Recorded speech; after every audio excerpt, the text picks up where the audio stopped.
Coordinate geometry में आगे हम देखते हैं equation of line from given points, यानी कि आपको पॉइंट्स गिवन हैं और उनके थ्रू आपने जाती हुई लाइन की इक्वेशन लिखनी है। यानी कि आपने इन दोनों पॉइंट्स के थ्रू एक लाइन अगर ड्रॉ करें तो इसकी इक्वेशन क्या होगी। सो इसमें हम first of all what we will do, will consider two points, यानी कि हमारे पास पॉइंट्स दिए हुए हैं ए एंड बी। ए को कंसीडर करेंगे, let's say A point, this is point A and this is point B. So A के coordinates will write -2, 0 और B के coordinate हम लिखेंगे 0, 2। अब क्या करेंगे, हम एक जनरल इक्वेशन ऑफ लाइन लिखेंगे, लेट इक्वेशन ऑफ लाइन क्या हो जाएगी आपकी, y equals to mx plus C, ये आपकी इक्वेशन ऑफ लाइन होगी। अब बच्चों ये अगर इक्वेशन ऑफ लाइन है y equals to M X plus C, ये इक्वेशन ऑफ लाइन है। अब यहाँ पर हमें c और m नहीं पता है, तो ये क्या होगा, अगर ये पॉइंट इस लाइन में रखें तो ये लाइन इक्वेशन सेटिस्फाई होनी चाहिए, और ये पॉइंट भी इस लाइन की इक्वेशन में रखें तो सेटिस्फाई होनी चाहिए। यानी कि ये पॉइंट इस इक्वेशन को सेटिस्फाई करेगा और ये पॉइंट भी इस इक्वेशन को सेटिस्फाई करेगा। तो इसके लिए आगे हम क्या देखेंगे, आप ए पॉइंट की कोऑर्डिनेट्स, ए पॉइंट्स के कोऑर्डिनेट अगर लाइन में डालते हैं तो आपका y हो जाता है, पहली इक्वेशन में y 0 है और x की वैल्यू -1 है, तो हम इसको लिख देंगे m इंटू -2, सॉरी -2 है x की वैल्यू। तो यहाँ से you will get the equation 2m equals to c, एक इक्वेशन आ गई। हमें c की वैल्यू निकालनी है तो एक और इक्वेशन चाहिए, तो उसके लिए हम पॉइंट b को पुट कर देंगे। पॉइंट b के कोऑर्डिनेट्स हैं 0, 2 और आप इसको इक्वेशन में अगर डालेंगे तो x की वैल्यू 0 है, y की वैल्यू 2 है, 2 equals to m into 0, x की जगह 0 डाल दिया प्लस c, और यहाँ से आपको 2 इक्वल्स टू c, ये सेकेंड इक्वेशन मिल जाएगी। तो अब आप क्या करेंगे, m की और c की वैल्यू निकालेंगे। c की वैल्यू तो हमें डायरेक्ट आ गई है, तो m की वैल्यू निकालने के लिए हम क्या करेंगे, 2m और c की वैल्यू क्या है 2, so you will gate m की वैल्यू इक्वल्स टू 1। अब इक्वेशन ऑफ लाइन हमने जो जनरल इक्वेशन लिखी थी y equals to mx plus C, y equals to mx plus C. So यहाँ पर m की वैल्यू अपने को मिल चुकी है 1 और c की वैल्यू मिल चुकी है 2, तो अब लिख देंगे y इक्वल्स टू m की वैल्यू 1 यानी कि x और c की वैल्यू 2, तो सिंपली ये इक्वेशन हो जाएगी आपकी। अगर आपको फर्दर और पॉइंट्स दिए हुए हैं, लेट्स से एक और एग्जांपल हम कंसीडर करते हैं। एग्जांपल में क्या दिया हुआ है, let's say p point is 3, 4 and q point is some 1, 2। अब दो पॉइंट्स गिवन है, इनके थ्रू इक्वेशन ऑफ लाइन लिखनी है हमने। Find the equation of line,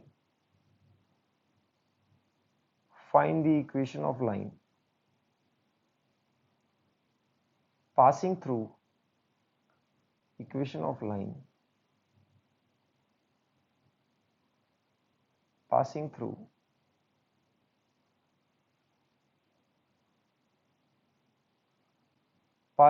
point P and Q, points P and Q, यानी कि P और Q पॉइंट आपको गिवन है, वहां से पास करती हुई लाइन के लिए। सो हमारा अप्रोच इस टाइम भी वही होगा। First of all we will write the general equation of line y equals to mx plus, बड़ा ही हेल्पफुल रहता है बच्चों। और भी तरीके होते हैं लाइन को लिखने के, बट हम फिजिक्स में इतनी ही डेप्थ में जाएंगे, विल कंसीडर दिस। अगर आपको पॉइंट पता है सीधे लाइन में डालिए, सेटिस्फाई करेंगे, आपको इक्वेशन आ जाएगी। There are other methods as well, वो मैथ्स में टीच करते हैं, but physics point of view से इतना हमारे लिए सफिशिएंट है एट दैट दिस स्टेज। ठीक है, तो फर्स्ट पॉइंट आपका हो गया P में आपका x कोऑर्डिनेट है 3, y कोऑर्डिनेट है 4, तो हम y कोऑर्डिनेट को 4 डाल देंगे, x कोऑर्डिनेट को 3 डाल देंगे, तो 3m प्लस c, आपके पास फर्स्ट इक्वेशन आ जाएगी। सेकेंड इक्वेशन में x को 1 डालेंगे, y को 2 डालेंगे, तो x की वैल्यू m प्लस c, बहुत इजी है, ये सेकंड इक्वेशन। अब क्या करेंगे, यहां से हम सिंप्लीफाई कर लेंगे, किसके लिए, m के लिए और c के लिए। तो बच्चों आप देखोगे अगर दोनों इक्वेशन को मैं माइनस करूं तो LHS में हमने क्या किया है, इक्वेशन 1 में से इक्वेशन 2 को माइनस कर दिया। इक्वेशन 1 में से इक्वेशन 2 को माइनस कर देंगे तो LHS में आपको 2 मिल जाएगा, RHS में आपको मिलेगा 2m और c कैंसिल हो जाएगा। तो यहां से m की value again you will gate 1। m की वैल्यू 1 आते ही आप किसी भी इक्वेशन में डालेंगे तो यहाँ पर जैसे 2 इक्वल्स टू, सेकेंड इक्वेशन में क्या हो रहा है, m प्लस सी, तो 1 प्लस सी, तो आपको c की वैल्यू बहुत इजीली मिल गई 1। तो यानी कि लाइन की इक्वेशन बहुत ही इजीली आप निकाल सकते हो, y इक्वल्स टू m की वैल्यू 1 आ गई, सो x और c की वैल्यू भी 1। तो ये आपकी इक्वेशन ऑफ लाइन हो गई which will be passing through 3,4 और 1,2। तो आप देख सकते हैं x की वैल्यू अगर 3 रखेंगे तो 3 प्लस 1 y की वैल्यू 4 आ जाएगी, ये पॉइंट सेटिस्फाई कर रहा है। 1,2 तो यानी कि x की वैल्यू 1 रखेंगे तो y की वैल्यू 1 प्लस 1 2 आ जाएगी, तो ये पॉइंट भी सेटिस्फाई कर रहा है। तो this line is passing through 1,2 and 3,4। बच्चों हमने डिफरेंट लाइन देखी, उनकी स्लोप और इंटरसेप्ट के बारे में बात किया। हमने गिवन पॉइंट्स यानी कि अगर 2 पॉइंट है यहां से जाती हुई लाइन की इक्वेशन लिखी। बच्चा हमारे मन में ख्याल आता है कि अगर हमारी लाइन कुछ ऐसे ही हो, एक्स एक्सिस ही हमारी लाइन हो, तो उसकी इक्वेशन क्या होगी। उसके लिए हम देखेंगे कि यहां पर एक्स एक्सिस पर कोई भी कोऑर्डिनेट होगा तो वहां पर कुछ x की कुछ वैल्यू होगी और y की वैल्यू 0 होगी, y की वैल्यू 0 होगी। सो हम क्या कह सकते हैं, और दूसरा पॉइंट कुछ x2, 0। तो यानी कि इस लाइन पर अगर कोई भी आप कोऑर्डिनेट लोगे तो y परफेक्टली आपका 0 रहेगा, every time you will get the y equals to 0, यानी कि हर समय आपका y 0 आ रहा है। तो x एक्सिस की अगर आपको लाइन लिखनी है तो इक्वेशन ऑफ x एक्सिस यानी कि x एक्सिस की इक्वेशन अगर आपने लिखनी है तो इसकी इक्वेशन बच्चों लिखी जाती है y इक्वल्स टू 0, यानी कि y इक्वल्स टू 0 एक ऐसी लाइन है जो x एक्सिस पर लाई करती है, ठीक है। और y एक्सिस पर अगर एक लाइन लिखें, y एक्सिस की इक्वेशन कैसे लिखेंगे, यहां पर कोई भी कोऑर्डिनेट लिखोगे तो x का कोऑर्डिनेट 0 आएगा और y का कोऑर्डिनेट y1, y2, y3, यानी कि इस लाइन के अलोंग आपका y चेंज होगा लेकिन x चेंज नहीं होगा, तो यानी कि x इक्वल्स टू 0। सो आपको याद रखना है, अगर x की इक्वेशन लिखनी है आपको y इक्वल्स टू 0 और y एक्सिस की लिखनी है x इक्वल्स टू 0।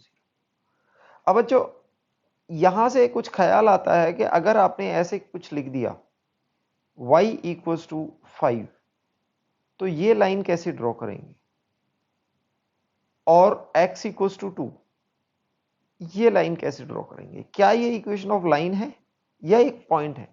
देखो बच्चों पॉइंट तो इसलिए नहीं हो सकते क्योंकि यहां पर सिर्फ y वैल्यू दे रखी है, अगर दोनों को पॉइंट कंसीडर करें तो 5,2 एक पॉइंट हो जाएगा। अगर मैं इनको सेपरेट कंसीडर करते हैं, first of all we will consider this only. So y equals to 5 is this a point, y equals to 5, यानी कि आपका पॉइंट कौन सा होगा, 1,5, 0,5, 2,5, 3,5। तो यानी कि एक कोऑर्डिनेट डिफाइन करने से आप पॉइंट डिफाइन नहीं कर सकते हो, आपको दूसरा कोऑर्डिनेट भी बताना पड़ेगा।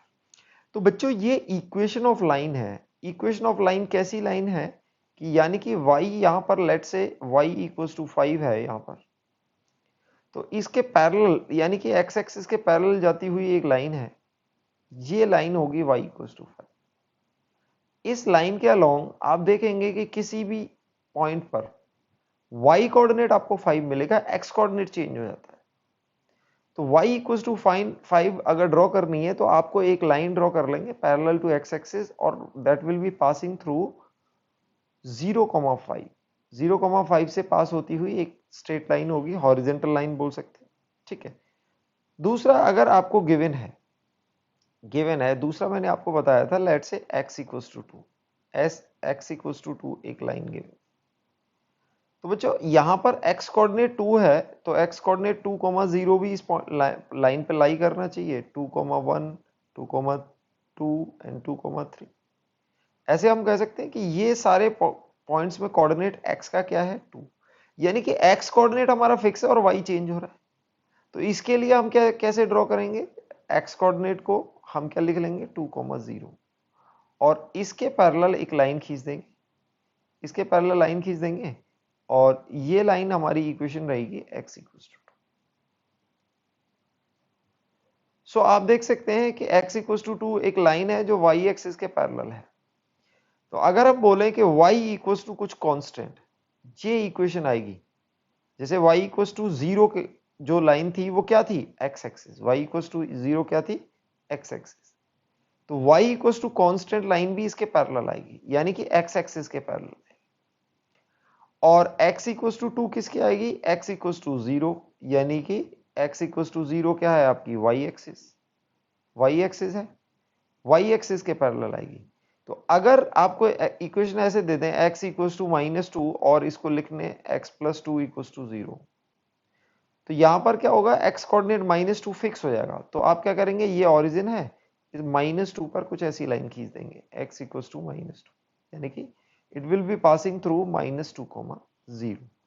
तो आपने देखा x एक्सिस की इक्वेशन कैसे लिखते हैं, y एक्सिस की कैसे इक्वेशन लिखते हैं, y कांस्टेंट है सिर्फ, तो ये इक्वेशन ऑफ लाइन कैसे ड्रॉ करेंगे, x कांस्टेंट है तो इक्वेशन ऑफ लाइन कैसे ड्रॉ करेंगे। यानी कि अगर इसको हॉरिजॉन्टल कंसीडर करें तो एक हॉरिजॉन्टल लाइन की और वर्टिकल लाइन की इक्वेशन कैसे लिखेंगे। बात आती है बच्चों स्लोप की। तो स्लोप अगर देखेंगे तो इस लाइन का, यानी कि y equals to constant, y equals to constant, y equals to constant line, it is parallel to x axis. तो x एक्सिस से ये कितना एंगल बना रही है, ये बनाती है 0 डिग्री, 0 डिग्री, और tan 0 डिग्री होता है 0। तो बच्चे इसकी स्लोप को हम क्या बोलते हैं, इसकी स्लोप क्या होती है, स्लोप इक्वल्स टू 0, यानी कि m इक्वल्स टू 0। सो आप देखेंगे इक्वेशन हमारी कैसी थी, y equals to mx plus c। तो जब आपकी स्लोप m इक्वल्स टू 0, तो your line will convert into this form. हो गया क्या, m की वैल्यू जब 0 होगी तो आपको इक्वेशन ऑफ लाइन की मिल जाएगी। सेकेंड हमने देखा था x equals to some constant, x equals to constant, x equals to constant का बिहेवियर कैसा होगा। तो आप ये देखो x equals to constant line हमारी कैसी आ रही थी, which is parallel to y axis, यानी कि x एक्सिस से ये 90 डिग्री एंगल बनाती है। अब बच्चों tan 90 के क्या होता है, tan 90 को भी जब देखना है तो हम sin 90 अपॉन cos 90 देखेंगे, sin 90 अपॉन cos 90। सो sin 90 की वैल्यू 1 आप लिख सकते हो और cos 90 की 0। तो बच्चों ये मैथमेटिकल डिफाइन नहीं होता, 1 अपॉन 0 इज नॉट डिफाइंड। किसी भी नंबर को 0 से डिवाइड करें, इट इज नॉट डिफाइंड। तो आप इसको स्लोप को नॉट डिफाइंड लिख सकते हो, नॉट डिफाइंड, बट आप क्या कहोगे कि अगर थोड़ा सा कम होता, यानी कि ये लाइन बिल्कुल ऐसे वर्टिकल ना होती और बिल्कुल ऐसे इसके पास से जा रही होती, तब इसका स्लोप क्या होता। तब इसका स्लोप बच्चों इसमें कह देते हैं कि थीटा टेंड्स टू 90, यानी कि जो थीटा है आपका टेंड्स टू 90 डिग्री। तो टेन थीटा यानी कि tan theta tends to infinity. कैसे होगा, क्योंकि अगर हम sine theta upon cos theta लिखेंगे तो ऊपर वाला क्या होगा, it will tends to 1 and denominator tends to 0। Exact 0 नहीं है लेकिन बहुत बहुत छोटा नंबर है। तो डिनोमिनेटर जब आपका बहुत छोटा हो जाएगा तो ये नंबर इंफिनिटी की तरफ जाता है, मतलब बहुत वेरी लार्ज नंबर हो जाता है, बहुत लार्ज होता है। तो इस केस में हम m टेंड्स टू इंफिनिटी भी बोल सकते हैं, स्लोप टेंड्स टू इंफिनिटी। तो एग्जैक्टली तो नॉट डिफाइंड होती है, स्लोप टेंड्स टू इंफिनिटी।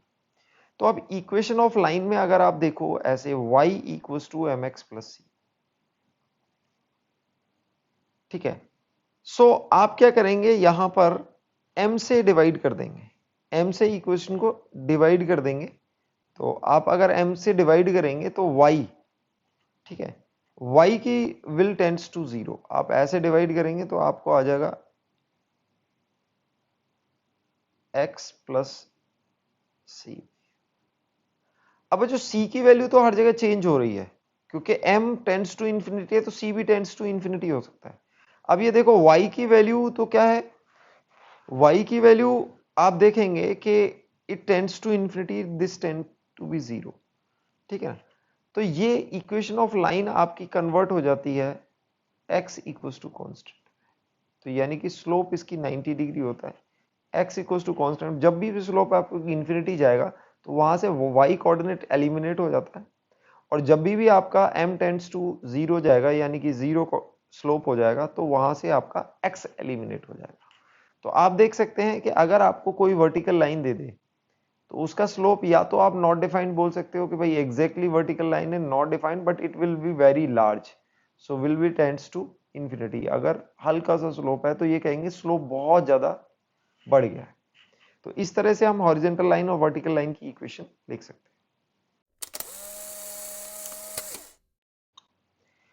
अब आपको x और y में नहीं, कुछ दूसरे वेरिएबल में अगर लाइन ड्रॉ करनी हुई तो कैसे करेंगे।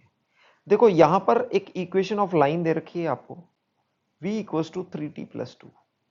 यहां पर v को आप वेलोसिटी बोल दो, वेलोसिटी एक वेरिएबल हो गया और दैट इज मीटर पर सेकेंड, और टाइम आप t equals to time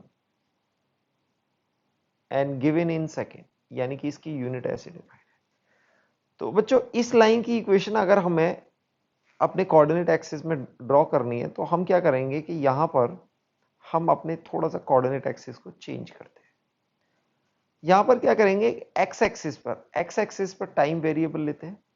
x axis पर आपका ये टाइम वेरिएबल हो गया, time it is increasing towards right, और इसका जो यूनिट है वो सेकंड्स में वो लेते हैं, ठीक है।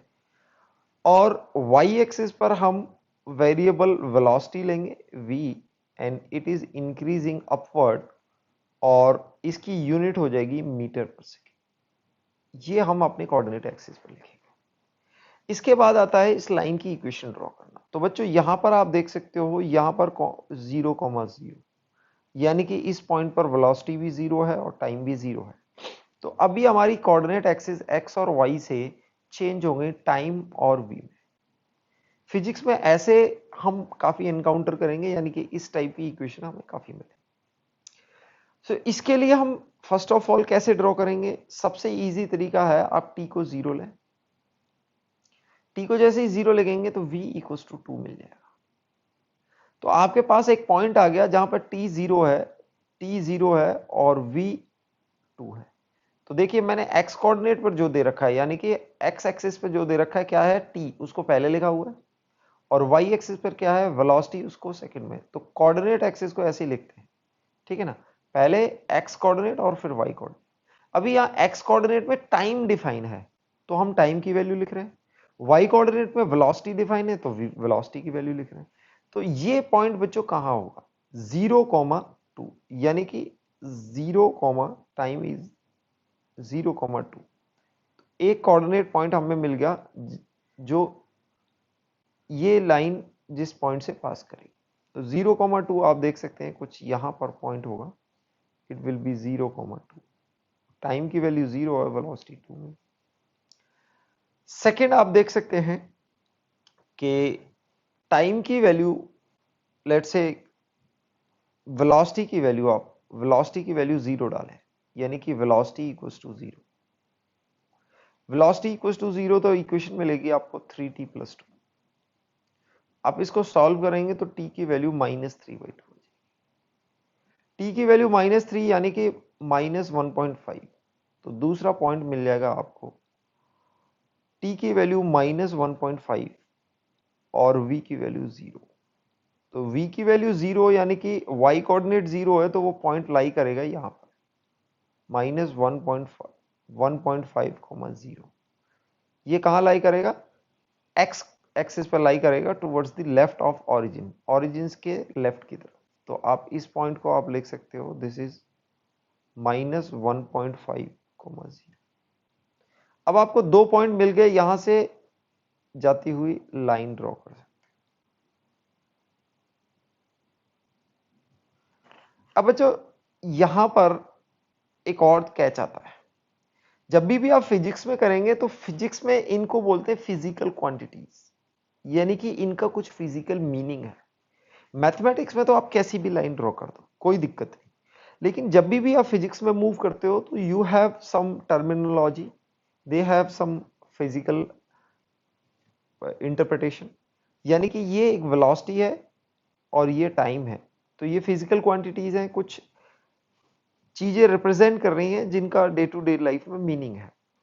तो हम बोलते हैं कि भाई टाइम नेगेटिव नहीं होता है, कि टाइम इज ऑलवेज पॉजिटिव। जहां से मेजर करना स्टार्ट करते हैं वो t इक्वल टू 0 होता है। तो t इक्वल टू 0 वो पॉइंट है जहां से आपने टाइम का मेजरमेंट स्टार्ट किया। तो जनरली इक्वेशन ऑफ लाइन आपको ऐसे मिलेंगी, आपको फिजिक्स में ऐसे कर्व देखने को मिलेंगे, but you will not see that this curve. Origin से लेफ्ट में आपको ये कर्व नहीं दिखेगा, क्योंकि ऑरिजिन से लेफ्ट में आप देख रहे हो कि टाइम की वैल्यू नेगेटिव हो जाती है।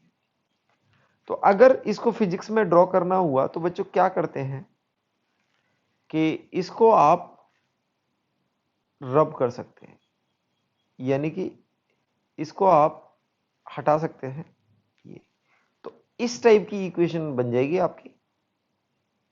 तो ये अगर आपको प्लॉट करने को आ जाए फिजिक्स में तो आप टी यानी कि पॉजिटिव साइड में ड्रॉ करेंगे। तो पहले पूरी ड्रॉ कर रहे हैं, आप रब कर दें, ये इजी तरीका है इनिशियल लेवल पर। बाद में आप सीख जाएंगे कैसे ड्रॉ करना है, तो आप यहां से स्लोप और पॉइंट निकाल के यहां से ड्रॉ कर सकते हैं।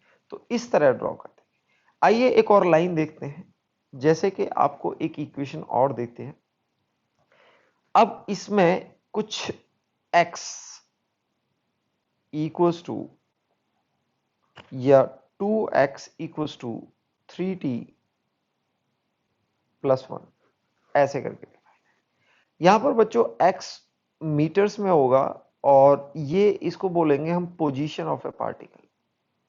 लेट्स से आपको वेरिएबल दे रखा है x पोजीशन ऑफ पार्टिकल और t को हम लिखेंगे सेकंड्स में। यहां पर t क्या होगा? Time. At some time what is the position of particle, यानी कि दिस इज, आप इसको सिंप्लीफाई करके आप ऐसे भी लिख सकते हैं x equals to 3t/2 plus 1/2। यानी कि आपकी पोजीशन, पार्टिकल की पोजीशन किस पे डिपेंड कर रही है? टाइम पे डिपेंड कर रही है। टाइम पे डिपेंड कर रही है तो आप ये इसको लिख देते हैं कि भाई position is a function of time, यानी कि पोजीशन किस पर निर्भर कर रही है? टाइम पर निर्भर कर रहा है, डिपेंड कर रहा है टाइम। तो पोजीशन को हमने टाइम के फंक्शन में लिख दिया कि जैसे आपके टाइम की वैल्यू डालोगे आपको पोजीशन की वैल्यू मिल जाएगी। तो इसको कई बार बोलेंगे this position is a function of time. इसको ऐसे भी लिख देंगे x इक्वल्स टू फंक्शन को f ऑफ t, रिप्रेजेंट करने का तरीका। अब तो फॉर द टाइम बीइंग आप ऐसे कर लो कि पोजीशन किसका फंक्शन है? टाइम का फंक्शन है। तो यहां पर हम क्या लिख देंगे कि x यानी कि position is a function of time, ऐसे रिप्रेजेंट कर देते हैं कि टाइम के फंक्शन में डिफाइंड है। तो बच्चों अब हमें ड्रॉ करना है, आपको फिजिक्स में कई बार पूछ लिया जाएगा, ड्रॉ xt यानी कि position time curve. Position time curve और ग्राफ बोल सकते हैं, time graph. if position is given as 3/2 t plus 1/2, इस तरह से आपको फिजिक्स में क्वेश्चन मिल जाए। तो आपको इसको कैसे टैकल करना है? आपको वही तरीका करना है, स्ट्रेट लाइन ड्रॉ करनी है, जैसे ये स्ट्रेट लाइन की इक्वेशन दिखेगी। अब इसमें ड्रॉ करने के लिए हम क्या करते हैं कि x कोऑर्डिनेट पर एक्स कोऑर्डिनेट पर हम यहां पर एक्स नहीं लेंगे बल्कि टाइम लेते हैं, और वाई कोऑर्डिनेट पर हम वाई तो है नहीं, यहां पर पोजीशन लेते हैं. So this is your time in seconds and this is your position in metre, यानी कि पार्टिकल की पोजीशन. आप अब सबसे थंब रूल ये है कि अगर आपको इक्वेशन मिले तो इसमें t इक्वल्स टू 0 डालो. t इक्वल्स टू 0 डालोगे तो x की वैल्यू आपको हाफ मिल जाएगी, यानी कि t इक्वल्स टू 0 कैसे कौन सी लाइन होगी, ये लाइन होगी. भाई इस लाइन के अलोंग आपका t 0 है, तो t इक्वल्स टू 0 पॉइंट आ गया और x की वैल्यू आपके पास हाफ आ गई. तो आप देखेंगे कि कुछ ऐसा पॉइंट होगा 0,हाफ, 0,हाफ एक पॉइंट मिल जाए. दूसरी में क्या डालेंगे कि आप डाल देंगे x को 0. एक बार हमने t को 0 डाला, x को 0 डालेंगे तो आपके पास इक्वेशन मिलेगी 3t/2 प्लस हाफ. तो इसको आप सॉल्व करेंगे तो आपको t की वैल्यू -1/3 मिल जाएगी. जैसे ही t की वैल्यू -1/3 मिलेगी तो यानी कि आपको दूसरा पॉइंट मिला t की वैल्यू -1/3 और x की वैल्यू 0. तो बच्चों x ये वाली चीज है, तो x0 कहां होगा, इस लाइन के अलावा. x0 है और t की वैल्यू -1/3, तो आपको ऐसा कुछ पॉइंट मिल जाएगा -1/3, 0. अब इन दोनों पॉइंट से जाती हुई एक लाइन की इक्वेशन आपने लिखनी है, तो ये लाइन की इक्वेशन हो जाएगी. तो बच्चों आप देख सकते हैं xt कर्व आ गया, बिल्कुल आ गया. बट हम फिजिक्स में अगर इसको टैकल कर रहे हैं और डील कर रहे हैं तो हम जानते हैं कि भाई टाइम नेगेटिव नहीं होगा. तो again we will do the same process. हम क्या करेंगे, इस लाइन की इक्वेशन जो आपके RHS में दिख रही है उसको रब कर देंगे. तो पहले तो आपने लाइन की इक्वेशन बना ली और रब कर दी, तो आप ये देखेंगे कि सिर्फ हमने t इक्वल्स टू 0 के राइट में हमने लाइन बनाई है. This is t equals to 0, इसके राइट में हमने लाइन बनाई है. लेफ्ट वाले कोऑर्डिनेट में यानी कि सेकंड कोऑर्डिनेट थर्ड कोऑर्डिनेट में हमने मिटा दी.